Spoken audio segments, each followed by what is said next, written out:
Good afternoon, everyone, and welcome again to the second Emergency Manuals Implementation Collaborative webinar. I'm Jim Sachetta, Project Manager at Ariadne Labs based in Boston, Massachusetts, and I'll be your co-host for today's event. I'm also joined today by Kayen Takahashi, who will be helping us run the event. She's in the room with Dr. Alex Hannenberg and I. I'll be co-hosting today with Dr. Alex Hannenberg. Alex is a faculty member on our Safe Surgery program here at Ariadne Labs. His work is focused on the implementation of crisis checklists for critical event management in ORs and beyond.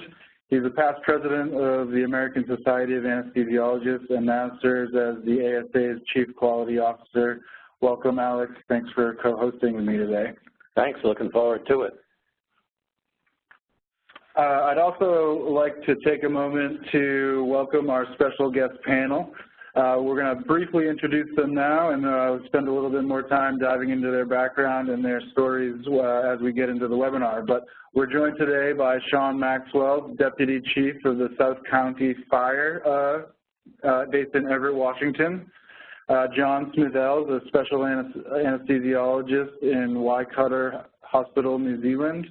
And Dr. Peter Bernstein of Albert Einstein College of Medicine at Montefiore Medical Center, and Dr. Jeffrey Huang at the UCF College of Medicine in Orlando, Florida.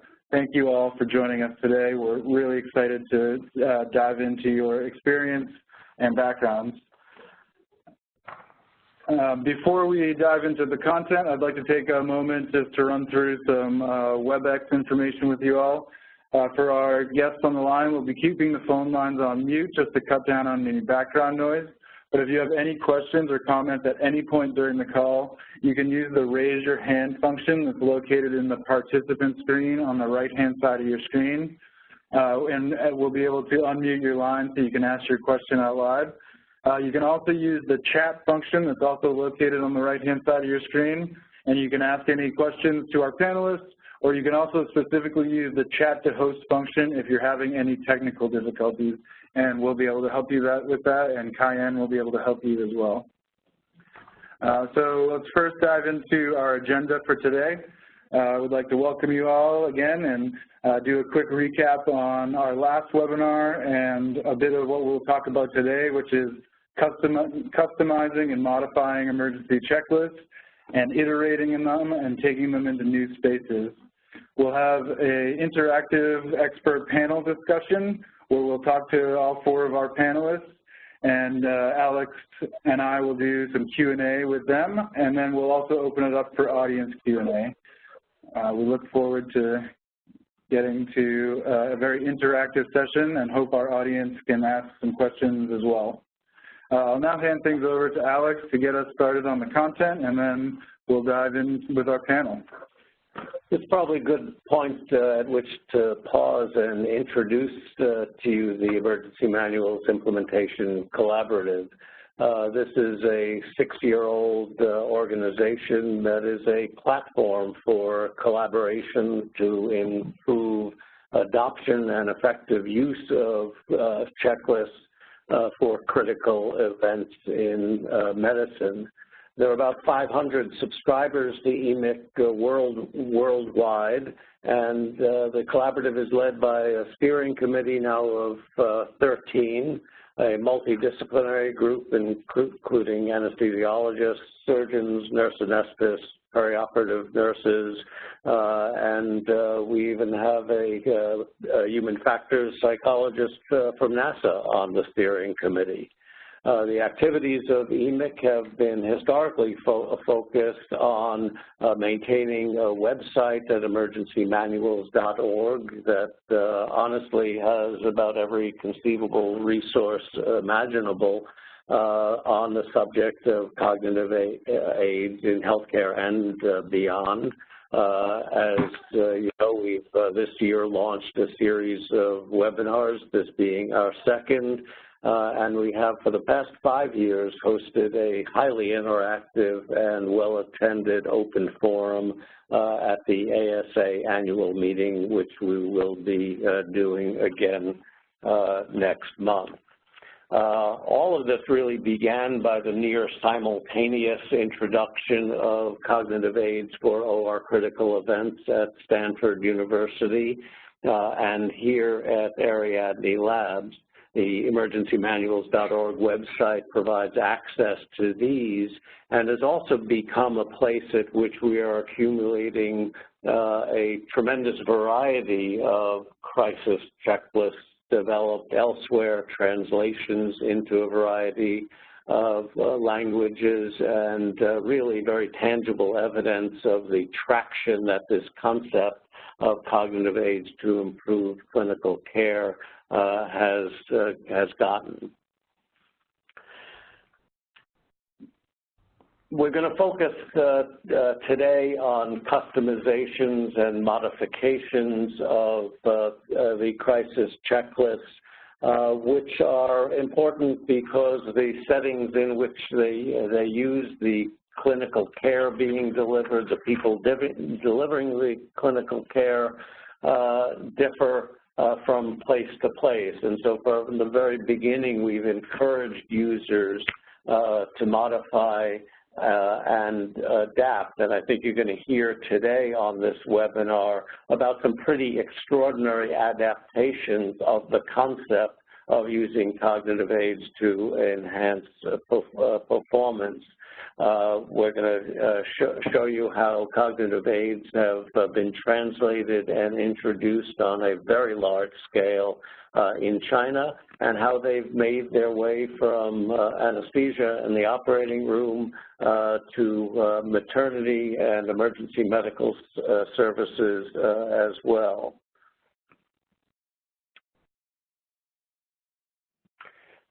The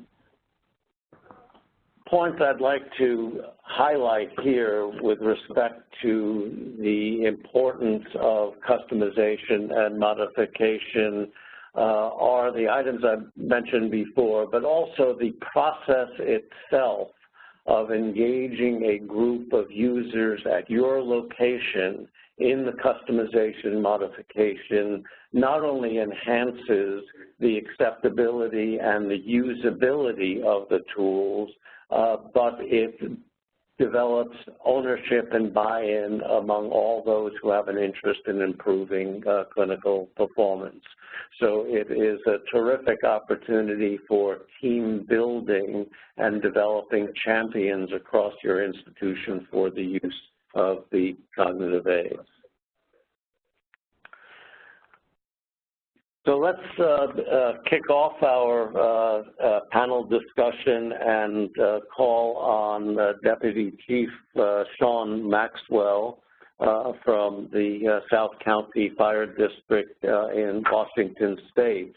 Shawn has a long history, despite his youth of fire service, having begun as a volunteer at the age of 16. Currently, he oversees emergency medical services and community paramedic operations for the South Snohomish County Fire and Rescue, a conglomeration serving about 25 communities in western Washington state, staffed by over 250 firefighters and medics, responding to 30,000 requests for service annually. For his work in innovation, in teamwork, and the use of cognitive aids in a new space, Shawn has been widely recognized by the Congressional Fire Services Institute and by the Journal of Emergency Medical Services. So with that, Shawn, thank you for joining us, and we're excited to learn about your work with cognitive aids. Well, thank you. It's an incredible honor to be here. Are you guys able to see my screen properly? We are. Thank you. Okay. Well, my story begins probably in 2010. I was on a statewide committee where we were trying to standardize cardiac and stroke care from both the hospitals and the pre-hospital side, and there's a lot of serendipity involved. Our medical director, Dr. Richard Campbell, and I were both reading actually the checklist manifesto, which piqued our interest, but I was looking at 60 experts around the room and saying, how do we how do we get everybody to do stroke care the same way? You know, I have 250 to 300 providers, you know, 24/7, but there's thousands of providers across the state, EMTs and paramedics. Some are paid, some are volunteered. How do they get it right on every single stroke call? And like I said, we were both kind of reading the book at the same time, and it tipped us off into the whole area of checklists and human factors. And we reached out to Dr. Barbara Buren with NASA, and we said, hey, will you help us? And we talked to Atul Gawande, and he offered to help us. And now we're even working with the commander of Top Gun. And they all just, it was amazing how much they helped Dr. Campbell and myself figure this out. To just kind of jump into it, you know, starting with my first slide there, our firefighters are asked to do about everything these days. We all know about the wildfire stuff. We do hazmat, and we have the Puget Sound we do rescues on. And then EMS has become incredibly complex. You know, with the different drugs we do, capnography, we do rapid sequence induction, and how I was really struggling with how do we help our providers to get it right. Let's see. The field of pre-hospital medicine, while it's super complex, it's a really hard area to study, and so sometimes it's hard to find a lot of evidence-based interventions. Like I said, there's a lot of competing interests for firefighters, and one of the things we're looking at is we do so much of our quality assurance retrospectively, and checklists were the first solution I saw out there to get ahead, rather be proactive with it, stop the error before it happens, and that's kind of helping our firefighters adapt to the complexity.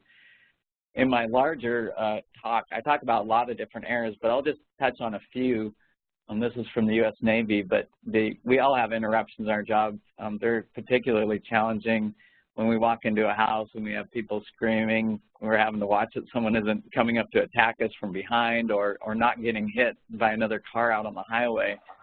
And really looked at the interruptions, danger. There's a neat study that came out of, I think it was done on the Australian Fire Service, and that was on sleep inertia. We work 24-hour shifts, and your brain doesn't fully come online for, you know, 5 to 30 minutes. And how do we work with fatigued firefighters to not make errors? And then wildland, when we have deaths in the wildland, it's usually something messes with you on the way, like you almost have a near miss, maybe someone almost hit the fire truck on the way. That has more to do with having an error or something on those wildfires than even if you're getting it right all the other times. When I reached out to Dr. Gwande, I said, hey, this is what we're doing. Do you think we could work? And he said, that's interesting. We just completed another study, and he sent me this list. And I said, well, that list's pretty similar to what we do in the fire service. And so then we created some checklists, and I'll show you the list of checklists in a minute. One of the biggest things we had to explain is paramedics and firefighters have a lot of bravado. And they said, you know, we don't need a checklist. We really had to say, this isn't how to diagnose, not how to innovate, we're not telling you which medication to choose. We work off of protocols. The protocols are pretty comprehensive, and we really had to teach that these are the key items not to be missed out of the protocols. And also just explain to them, you know, it's not a lack of knowledge, it's a lack of applying the knowledge you already have you know, we pay you to be critical thinkers, not to memorize everything. And that's a big culture shift, because when you go to paramedic school, your pride is memorizing every drug dosage and every procedure possible. One of the exercises Dr. Campbell did early on is, this is our post-rest or ROS checklist when we, you know, respond, when we get pulses back. And we would have our paramedics, we'd say, okay, we give a blank screen, you just got pulses back. What are the 12 most important things you need to do so this person has the best cognitive outcome possible? And a lot of them might get most of the things, but it was a trick question in the checklist, because we said, well, you know, you're using your memory, you could have been using a checklist. We'd prefer you to be critical thinkers as soon as we get pulses back.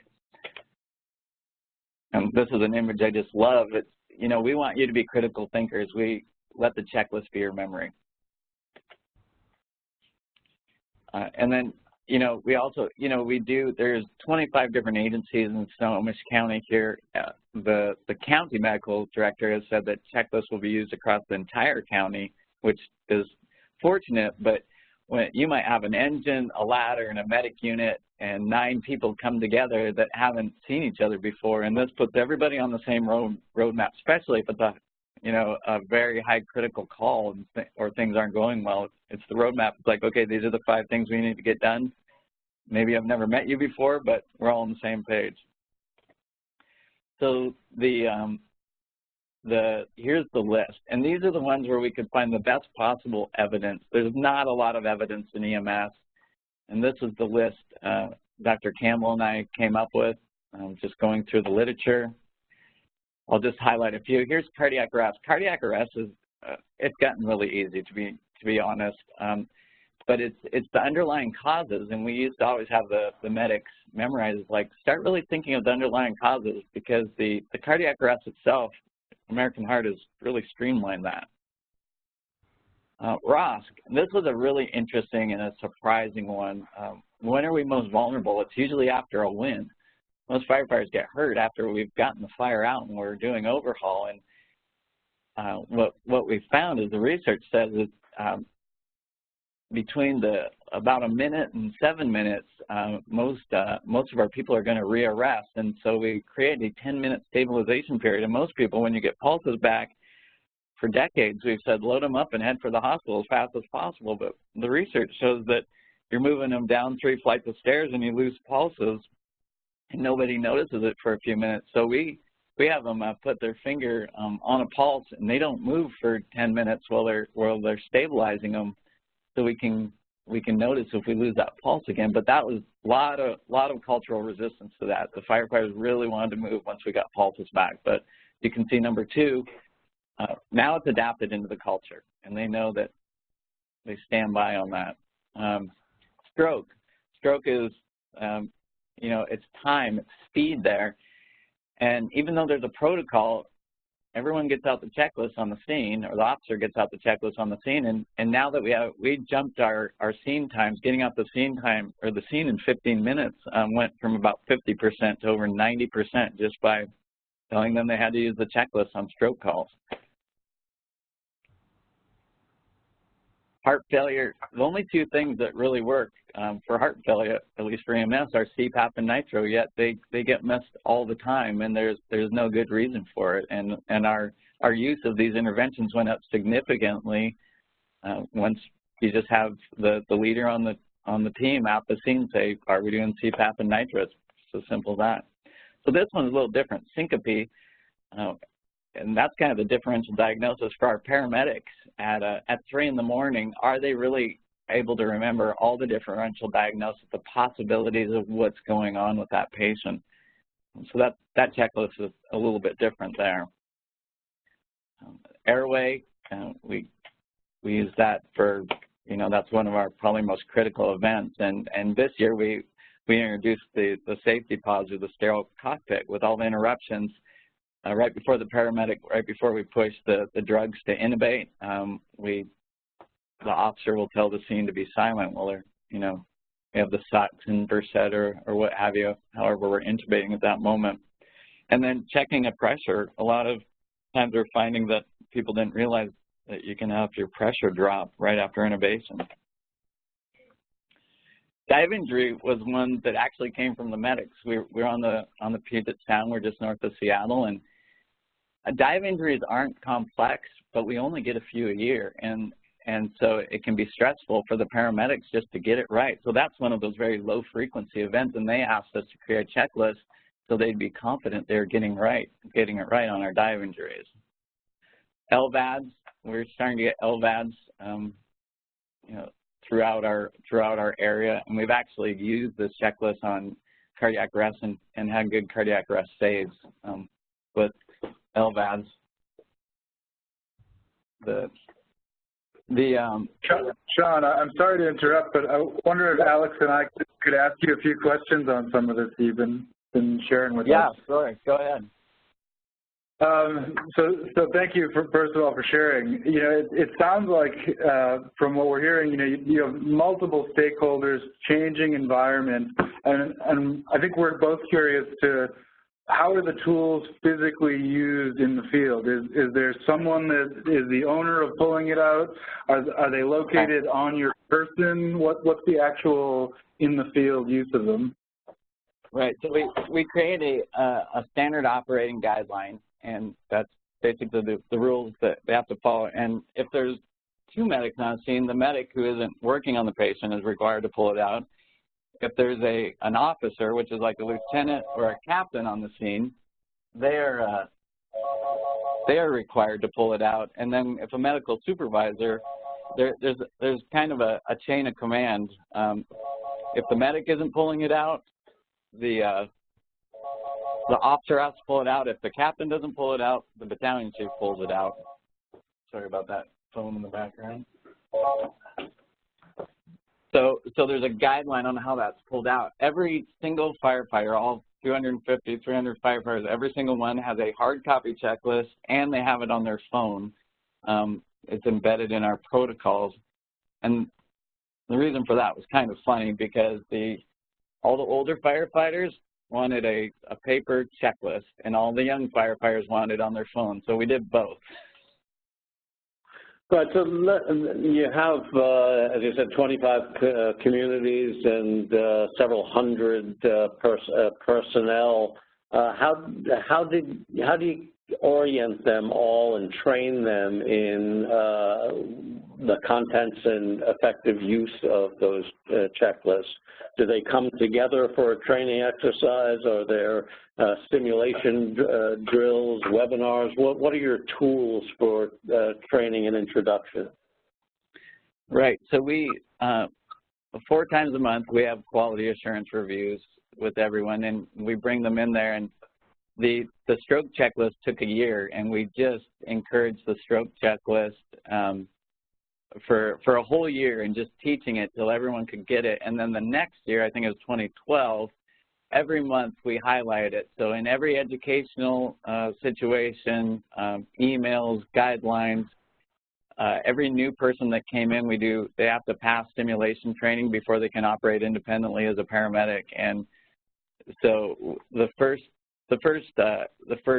set of these checklists, we had 12. They got named the Dirty Dozen. And so we do stroke in January, cardiac arrest in February, and every communication, every training, myself and Dr. Campbell would focus on that, and we would pull up stroke calls, and we made it very clear that if we have any misses or quality assurance things, that the checklist is a standard that you'll be held to. Great, thank you very much, Shawn. Great presentation, great discussion. I think I want to move on and introduce the group to Dr. John Skazels, who's up really early in the morning in New Zealand to join us. He's an anesthesiologist at Waikato Hospital in New Zealand, has a pretty diverse clinical practice, including cardiac anesthesia and urologic surgery practices in a large tertiary referral hospital. And he cut his teeth on checklists with the introduction of the WHO Safe Surgery Checklist at his hospital, and more recently led the introduction of the crisis checklist there. But he's taken a very interesting approach to introducing them in a different format. So with that, John, can you tell us how you've innovated in delivering the crisis checklist to your team? Yeah, sure. And thank you for the introduction.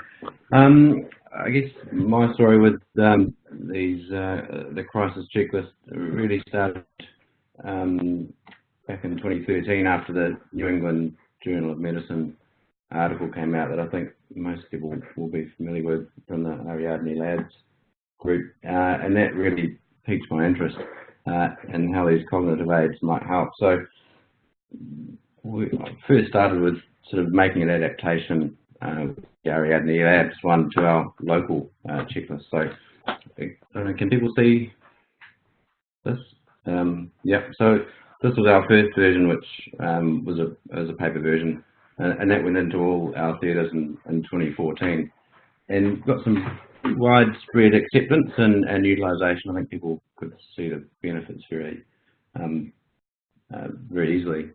So I introduced a couple of additional scenarios with that. Subsequently, we went to version 2 in 2016. I think I've got up to about 19 scenarios there. And so it sort of evolved over time.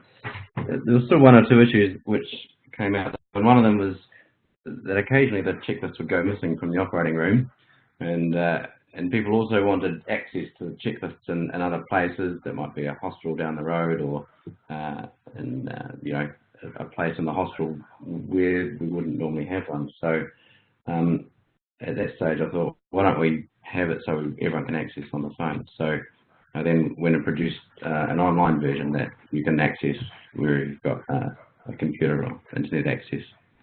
So yeah, that's where I've gone to. So we've got both versions now. We've got a paper version and an online one that everyone can use. Thank you, John. I'm wondering, could you share your screen with us and show us some of the features of the web-based version that you made? Yeah, sure. I know our team has been really excited to see how you built it to be both desktop friendly and mobile device friendly, and I wonder if you wouldn't mind sharing that with us and the audience. Yeah, we'll give it a go. All right.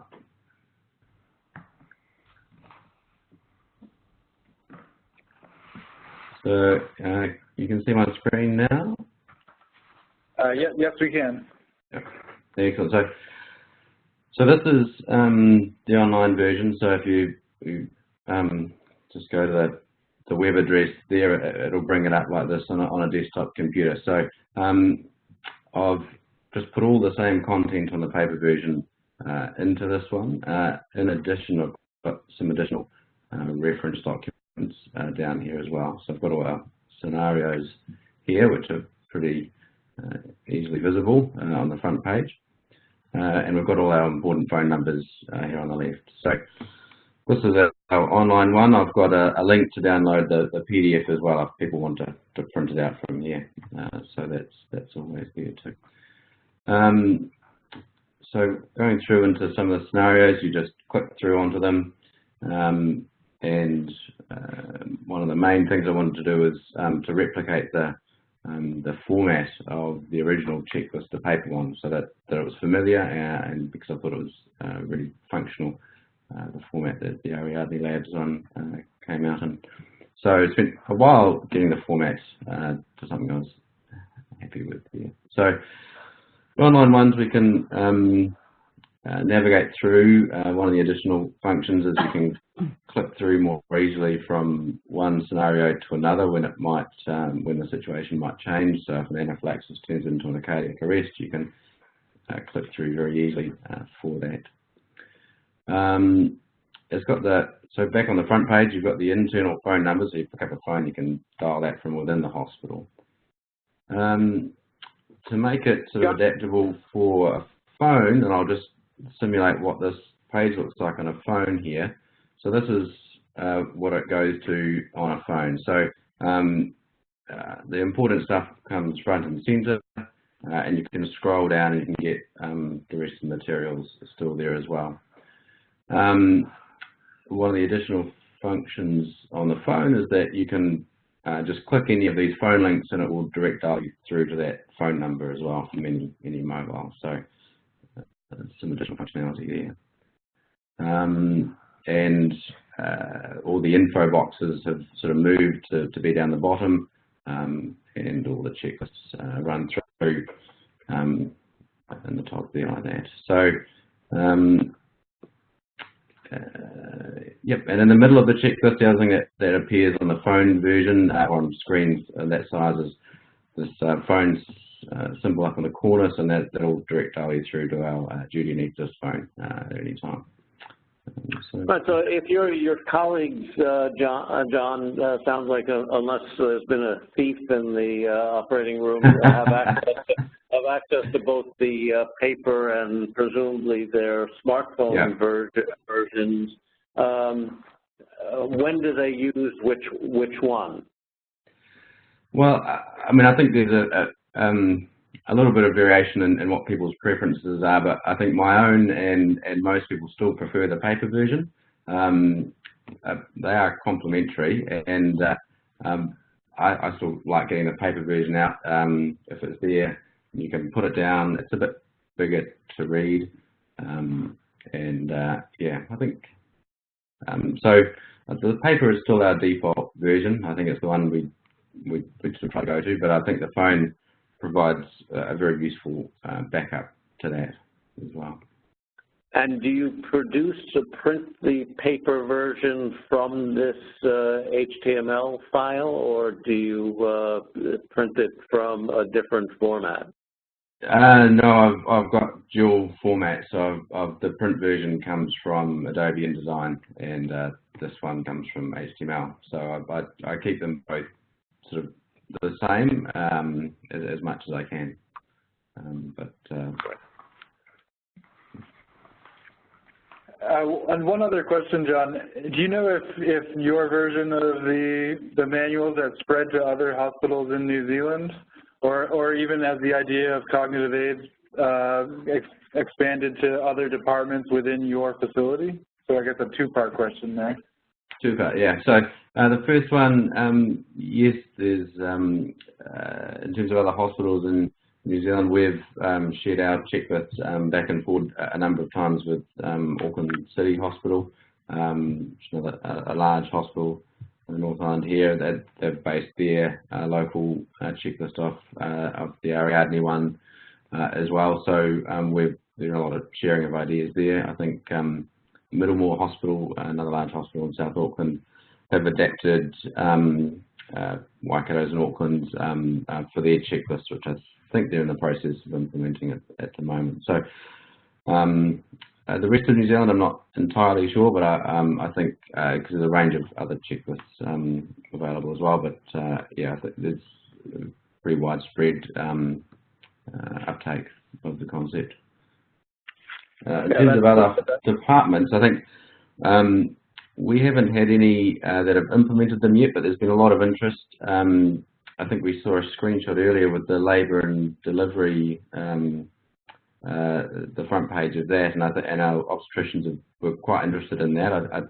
They haven't, I think, managed to localise and implement anything yet, but they were quite impressed with that when they saw it. And our intensivists, we've got a couple of really keen intensivists who are developing a separate intensive care crisis checklist. There'll be some overlap with the theatre one, but they've got some, different scenarios that they have to deal with in intensive care, which they think it'll be really useful for as well. So those are in development, but not quite yet implemented. Great, and John, fantastic segue to our next participant who has been working on labor and delivery checklist. Dr. Peter Bernstein is Professor of Obstetrics and Gynecology and Women's Health at the Albert Einstein College of Medicine at Montefiore Hospital in the Bronx.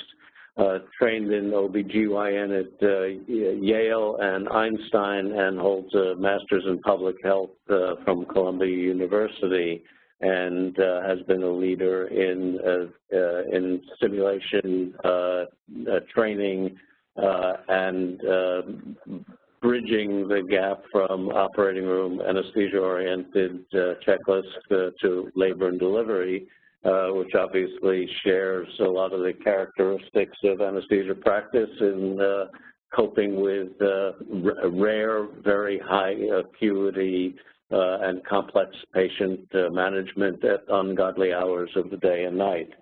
So, Peter, thank you for being with us. My pleasure. Thank you for having me. I'm going to admit that I don't know that we're as far along in obstetrics and using emergency checklists as anesthesia is in the operating room and certainly the firefighters. We have gotten to the point that we recognize that we have emergencies that require a coordinated team response that often happen when we're sleep deprived, and that the members of the team are not necessarily people who work together or have worked together recently. It's not a stable team, sort of some of the same issues that have been described. What we've been struggling with is when you wake me up at 3 in the morning and call me to an eclamptic seizure or a postpartum hemorrhage, how do you get it to be part of my, my system one thinking, my fast thinking to actually reach for the checklist? More than once I've dealt with a postpartum hemorrhage and forgotten until 30 minutes into it that someone could have pulled out a checklist and that might have helped us. But we've developed sort of an analogous group of checklists, and we're now learning how to implement them. But the issues that we've been dealing with are operative vaginal delivery, singleton vaginal breech deliveries, since those are things that we don't typically do, obstetric hemorrhage, unexpected hysterectomy, hypertensive emergency, eclampsia, uterine inversion, altered mental status, cardiovascular collapse, and also sort of a checklist around how to conduct a huddle and a debrief. Some of these we have adapted from Alex, who sent us his first attempt at this at Wellesley Hospital, and we've been now working on ways to model the use of emergency checklists, since we've recognized that there are very different types of tools compared to pre-flight checklist, which is what the WHO Safe Surgery Checklist is. And so we need to teach people how to use them. We've learned that we've got to get frontline buy-in from them. We've started using them in simulations so that people can sort of develop a mental model of how they're used during an emergency and practice with them. We're starting to use them as part of our debriefings so that people get in the habit of doing these things. And we're also looking at where's the most useful place to put them. We've sort of resisted putting them into an electronic format because sort of in the middle of an emergency, I don't want people clicking around on their phones or on their laptops or their desktop computers to find the checklist. So what we've moved to is putting laminated, we're right now actually this week printing laminated copies of our checklists, and we're going to hang them on the fetal monitors in every labor room and on the anesthesia machines in every operating room, and we're putting them on our hemorrhage card, and we're trying to think of everywhere we can possibly put them so that nobody has to go more than reaching, an arm's length away to grab one in the middle of an emergency. So we're trying to develop sort of that they become second nature and that people don't even have to think, they just reach for it because that's what they're practiced at doing. So that's where we are with this whole thing. That's great, Peter. Thank you so much for sharing that. I'm curious, are your obstetrician colleagues, have they been resistant or accepting of using cognitive aids thus far? I've had some of the older guys closer to retirement tend to be a little bit resistant. They answer by saying, I've been doing this for 30 years, I don't really need this kind of a thing. The younger people just out of residency and in residency are totally in line with this. So I think that there's this culture change going on. My response to my older colleagues has been, yes, I know you know how to do it, but don't you want to make sure that everybody on your team knows how to do it so that you don't even have to think about it that, you don't even have to worry that that nurse who's in the room with you is on the same page. The nursing staff have been very receptive to the idea of this because it empowers them to, because typically in our scenarios, it is often a nurse who's the checklist reader, and it empowers them to speak up in a way that doesn't come off as being questioning the leader's authority. They can say to the checklist, point to the checklist and say, I'm just doing what I'm supposed to do here that they told me I'm supposed to do. And they can sort of make the suggestion of, have you thought of this? Have you thought of that? Or just making, in a way that's non-threatening. It's not the nurse suggesting that the attending physician forgot something. So it sounds as though the nurses are taught that they are capable of triggering the use of the checklist, of opening it and offering it up, and don't necessarily rely on the obstetrician necessarily remembering that that's available. Am I hearing that right? Yeah, I mean, don't make it past tense yet because we haven't accomplished this, but that's the plan, exactly. Great. Now, you practice in a specialty in which medical legal issues loom large.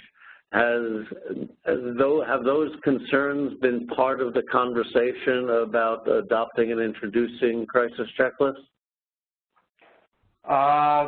Yes. So when I've spoken to our lawyers at our malpractice insurance company, there's two separate questions here. One question has been, is this checklist part of the medical record? And the answer I've gotten is that it does not, if you're not recording things on it, it doesn't have to be part of the medical record. And in general, we're making these checklists as not documents where we expect nursing staff to record anything. They're laminated. We've said that people can use dry erase markers on them, but we're not expecting this to have any patient-specific information on them.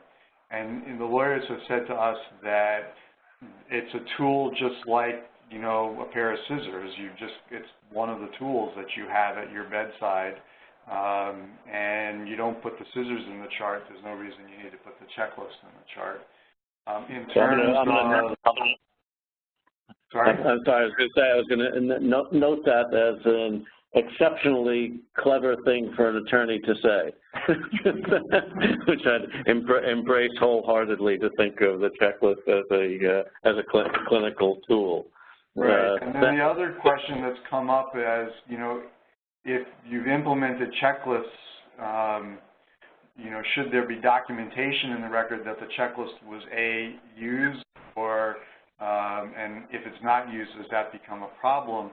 And these are my defense attorneys. Their answer is, look, if you use a checklist, let me tackle that when we get to it. If it's going to reduce the number of cases that I have to defend for you, please feel free to use the checklist. I'll worry about those downstream problems later. So they're the defense attorneys, for us at least, are wholly supportive of us implementing this thing, because if it makes the environment safer, then they're pleased. We haven't had any pushback from the medical legal side. That's actually extremely encouraging to hear, and my compliments to your defense attorneys. Thanks, Peter. Great. Now, last but not least, let me introduce a friend and colleague, Dr. Jeff Wang, who is an anesthesiologist practicing in Orlando, Florida. He's a professor of anesthesiology and program director at the University of Central Florida, trained at Washington University and Cleveland Clinic. And as you probably gathered from one of our opening images, is responsible for the Chinese translation and introduction of crisis checklists. Jeff, glad you could be with us this afternoon. Thank you, Alex. Thank you for a nice introduction. As we all know, there's a growing movement toward the effective use of emergency menu in the operating room in U.S. So we ask the question is, can this emergency menu be implemented in other countries?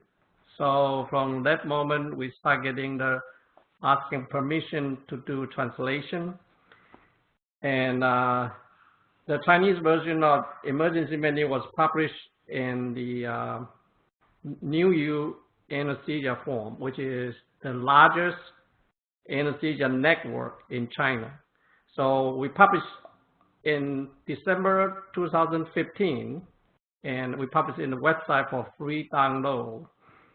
And within 6 months of publication, almost 125,000 copies have been downloaded. So the first report was published on Anesthesia Patient Safety Foundation newsletter in 2016. So after that, we get the strong support from the top Chinese anesthesiology society. One is Chinese Society of Anesthesiology, the other one is Chinese Association of Anesthesiology. Both societies are very strong support to implement emergency menu. They encourage anesthesiology to incorporate the use of emergency menu in the management of critical events after appropriate training. So by now, we estimate right now, most of anesthesiology in China have a copy of emergency menu, either in digital or in paper form. And majority of operating room have a copy. And since then, we also conduct some research to assess how well the emergency menu have been adopted and used clinically. And this study result was published in the Journal of Simulation in Healthcare in 2018. We found out that emergency menu have been well adapted and implemented throughout China. And the study demonstrated that cell review and simulation training are powerful tools to enhance implementation. And the result we have is consistent with the study in US. So in order to encourage our colleagues to participate in the simulation training, and we test several practical methods, which including workshop, simulation demonstration, and simulation competition. All these methods are proved to be very effective and very practical. And all these methods can be implemented worldwide. So we create a path of how to implement emergency menu in a foreign country, and also provided very strong evidence of successful implementation.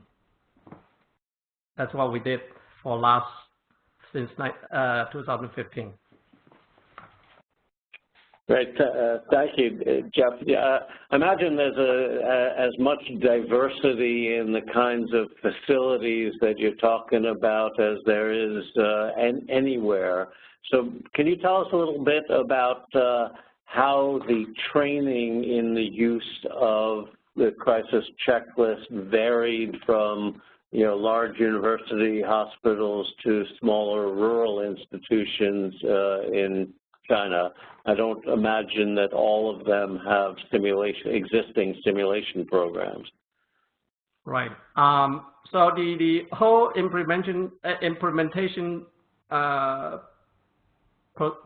process, we started, before we do the translation, we start do some education. So we create awareness of the emergency menu. So we do education and put it on the video and put it on online so people can go there to watch it. This webmail presentation was viewed by more than 47,000 members. So second one, I think the important thing in China is we get a very strong support from the top anesthesia society leadership. The leadership has very strong support implementation, and they encourage them to adopt the use of emergency menu. And third thing, we identify the what is the method or positive factor associated with the emergency menu use. So by conduct a study, we find out 90% of the anesthesiologists do self-review of the menu, and we also identify the simulation was lacking, especially in rural and a small hospital. Therefore, we tried a different way to see if we can help them and to stimulate them to do the simulation training. So that's why we try several methods. One is the called workshop. This is a well-known method to do the simulation. The other one we create called simulation competition. So that is a very effective way, and the hospital participate. Each hospital participate the simulation competition, and they have their own scenario, and we ranking them, and then finally they have performed live in front of judge. And after the competition, we did a survey, and a year after the competition, we do another survey and to see what is long-term effect. And the results showing after a year, the emergency menu during critical event use increasing significantly. So the competition, simulation competition, does have very long-term effect. Secondly, is the workshop. The workshop, because the workshop usually lasts about 1 to 2 days, but a lot of people cannot attend. So we create a short time, 2-hour workshop in their annual meeting. And after the 2-hour training course, we also do the survey, and result is great. So that is the way we. Congratulations. Yeah. So really impressive accomplishments on an astounding scale. So at this point, we'd like to open up the discussion for questions from our online participants. Yes, thanks, Alex, and thank you to all the panelists. You know, we'd really love to give the audience a chance to ask any questions. I think we've got a small enough group where we can probably unmute all the lines and just give everybody a moment to ask anything. So bear with, sometimes there's a little bit of background noise when we do this, but Kyan, do you mind opening them up? Great, so the lines are open for anyone that's out there. If you have any questions for any of our panelists or any questions in general, please feel free to ask them.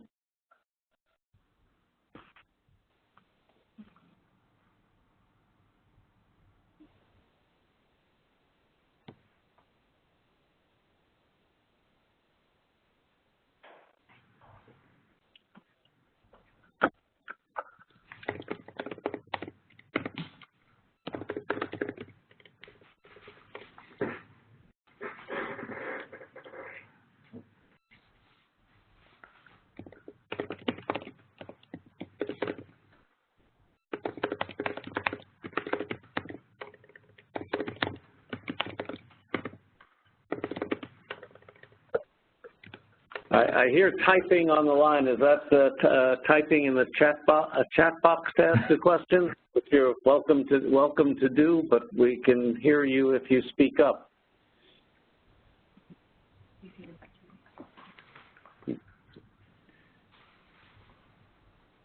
Oh, yep. We got a question from Chris Barnes. So we'll throw this to any of our panelists. Wondering about what design challenges, visual, production, or otherwise, that implementers or designers have struggled with the most. So anybody on our panel have any interesting design challenges that they faced? John, I know you spent a lot of time coding and building your web-based tool. Were there any design issues that you had when you were building those? I mean, I think the basic design elements from the original Ariadne Labs helped a lot. I think one of my major issues was with the paper one, trying to not put too much content on there. It was really easy for them to end up being quite large. I think particularly when trying to write some new scenarios, major design issue was trying to have them not cluttered and sort of easy to follow. That's probably was probably one of our biggest challenges, I think. It was a bit easier on the web-based one because you can scroll down; they can be as big as, or as you can have as much or as little content as you like. But you need to keep them simple and easy to follow. Yeah. Thanks, John. Thanks for the question, Chris. Are there any other questions from our audience?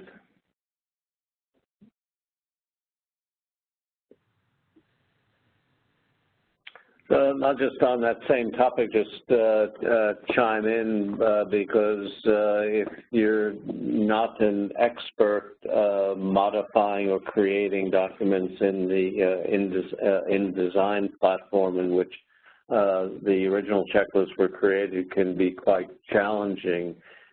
Finding someone who is expert in the use of that design platform is great.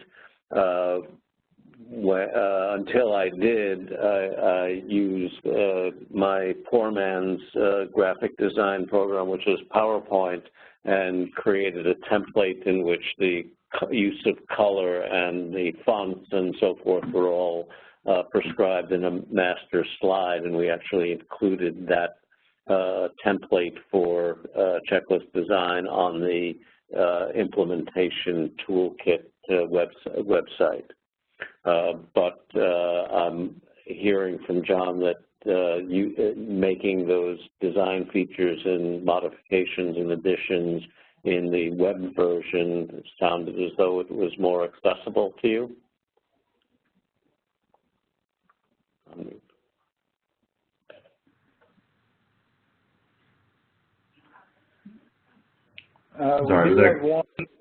Sorry, John, go ahead. No, sorry, I was just, sorry, was it a question for me? Well, I think Alex was asking a question, but we've got one other question from the audience, so I'll throw it out there, and then this will probably be our last question for the day. Barbara Burian's on the line. She's curious to any of the panelists, is there one thing or anything that you would have done differently if you could go back and start over again, and why?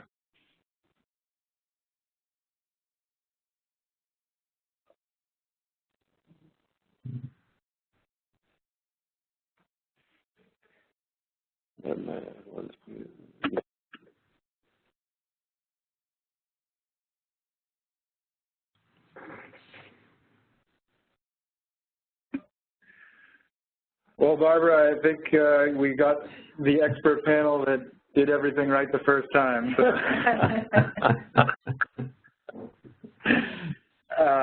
Thank you all for the questions. I just wanted to quickly share some resources with the audience, just so you have them. Most of them are web-based. The EMIC website, you can go to www.emergencymanuals.org. We also have our implementation toolkit, so if anybody's having any challenges with implementing cognitive aids, this has hopefully all the resources that you need at implementingemergencychecklist.org.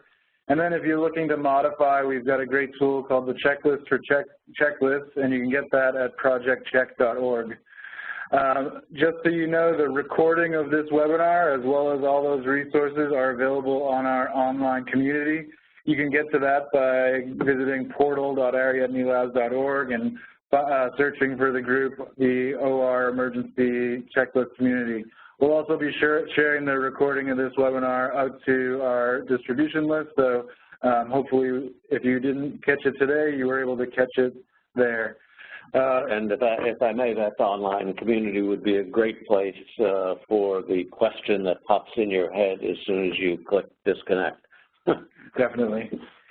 Also like to send a flyer out there that we will be at the ASA this year in San Francisco. Our EMIC Open Forum, this is our 5th annual Open Forum, will be on October 5th. 15th, Monday. Monday, October 15th at 2 p.m. We'll be sending out an invite for that probably just after this webinar, so keep an eye out for that. I'd also like to thank again all of our panelists for joining us today. We're spread out all over the globe today, and it was really exciting to have you on the call with us, sharing your insights, sharing your expertise.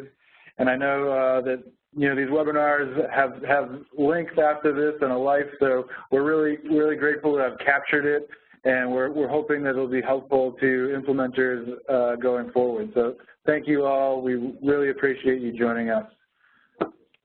Thank you, and enjoy the rest of your day. Thank you, everyone.